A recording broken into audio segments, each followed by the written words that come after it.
ติพี่น้องฮักแพงทั้งหลายในท่ามกลางบรรยากาศอันโศกเศร้าวังเวงที่ได้สูญเสียนักศิลปินนักประพันธ์เพลงคณะนำของสมาคมศิลปินแขวงสวรรณเขตเพื่อสะดุดดี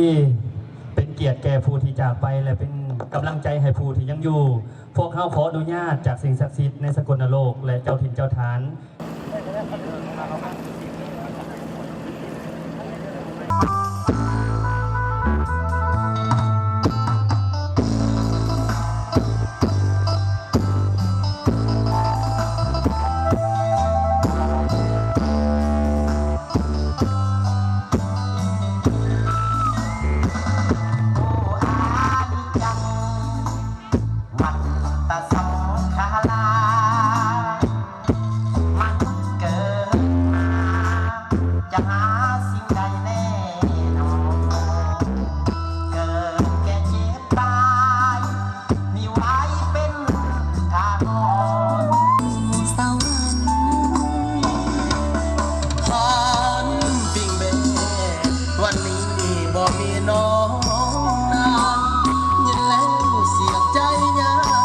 สังคมผู้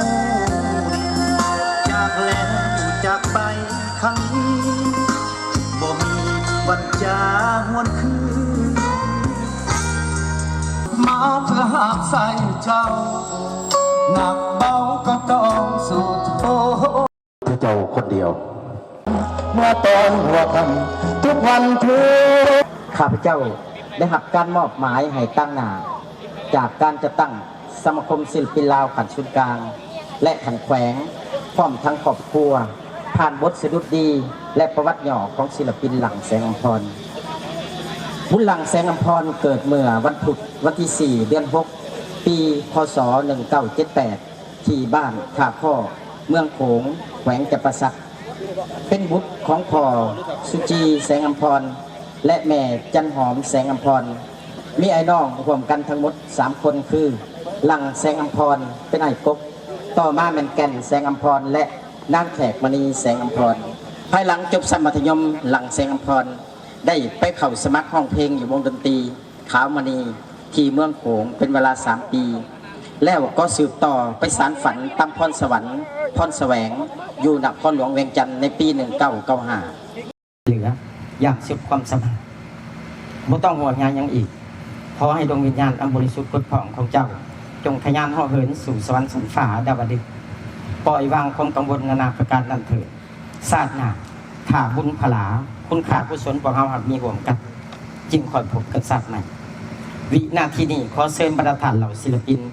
พร้อมด้วยญาติมิตรสหายจงลุกขึ้น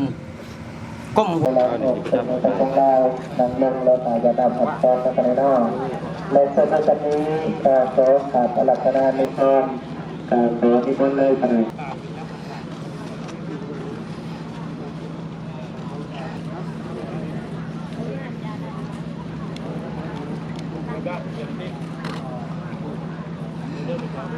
ทางหลุดทางของพระสงฆ์จะไม่ได้ไปได้ครับตรงการอาจารย์เป็นหลังเป็นคำพรเลยแล้วแต่ที่คนงานเด็กใส่กันใส่สุดเยี่ยมเลยแต่ตัวได้ลูกแก่ได้ใส่หลายตัวนะครับนะ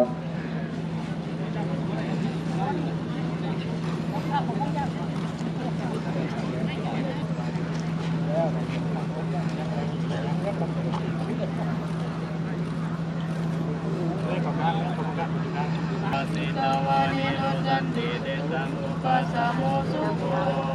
สัพเพสัตตานันติยามาลิสุจามาลิสาเลตาเทวะมาลิสามีนาทิเมตาสังทางบางสกุลนะครับของการอาจารย์บุญหลังแสงอำพรแต่ผู้ว่าเราสนุกทุแล้วแต่ขั้นระดับต่อไปจะแมนผู้มาเลยนะครับในนอกหลังจากตัวเขาในเขาแต่ว่าได้เองก็โตได้เองก็ได้ก็ได้ทั้งได้ก็